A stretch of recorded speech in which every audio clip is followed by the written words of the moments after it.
इसी गांव में एक छोटी सी लड़की अपने माता पिता के साथ रहती थी। जब वो लड़की थोड़ी बड़ी हुई और उसको समझ आने लगा, तब से वह तुलसी माता की पूजा करने लगी। उसका प्रतिदिन का नियम था कि वो तुलसी माता के पूजन करने के बाद ही खाना खाती थी। धीरे धीरे समय बीतने लगा और वह लड़की शादी के योग्य हो गई। तब उसके माता पिता ने उसकी शादी कर दी। शादी में उसके माता पिता ने तुलसी का एक गमला भी दिया। अब वह लड़की अपने ससुराल पहुंच गई। ससुराल में वह प्रतिदिन सवेरे उठते ही तुलसी पूजा करती, फिर उसके बाद ही खाना खाने बैठती थी। उसकी दो जेठानियां भी थी। वो दोनों उसका मजाक उड़ाती थी कि बड़ी नियम धर्म वाली बनती है। उन दोनों को उससे बहुत ईर्ष्या होती थी, इसलिए वो दोनों तुलसी जी का गमला भी फेंक देती थी। वह लड़की बड़ी मुश्किल से गमला ढूंढ के लाती थी, फिर तुलसी माता की पूजा करती थी और उसके बाद ही कुछ खाती थी। जब जेठानियों ने देखा कि वह लड़की गमला ढूंढ कर ले आती है, तो एक दिन उसके जेठानियों ने बहुत दूर फेंक दिया। लड़की ने गमले को बहुत ढूंढा, लेकिन उसे गमला कहीं नहीं मिला। वो गमला ढूंढते ढूंढते बहुत परेशान हो गई और बहुत दुखी भी हो गई।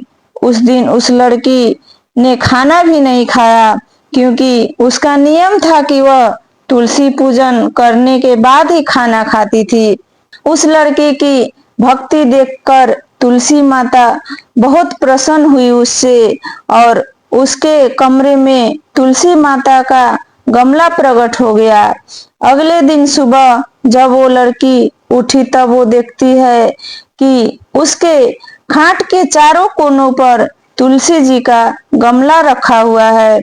यह देखकर वो लड़की बहुत प्रसन्न हुई और वो सोचती है कि अब मेरे तुलसी माता को कोई नहीं चुरा सकता है और पूजन करने के लिए मुझे कहीं बाहर भी नहीं जाना पड़ेगा और कोई मेरे तुलसी माता को फेंक भी नहीं पाएगा।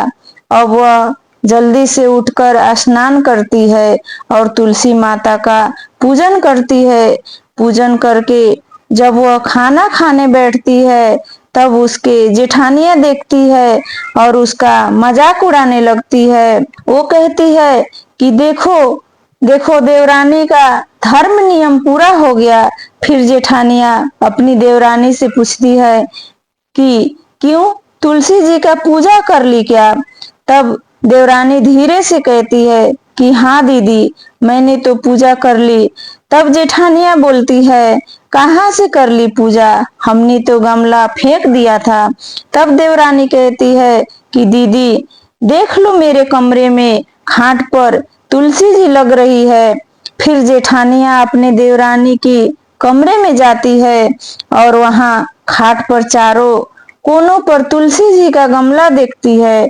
फिर जेठानियां अपने किए पर बहुत शर्मिंदा होती है और वो अपने देवरानी और तुलसी माता से क्षमा मांगती है और कहती है, छोटी, तुम्हारी भक्ति बहुत सच्ची है।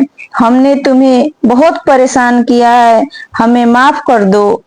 तो देवरानी कहती है, दीदी कोई बात नहीं, मैंने आपको माफ किया। फिर देवरानी और जेठानी सभी मिलकर तुलसी पूजन करने लगती है और उस दिन से तीनों देवरानी जेठानियां तुलसी माता के पूजा पाठ करके ही खाना खाती है। जय हो तुलसी माता।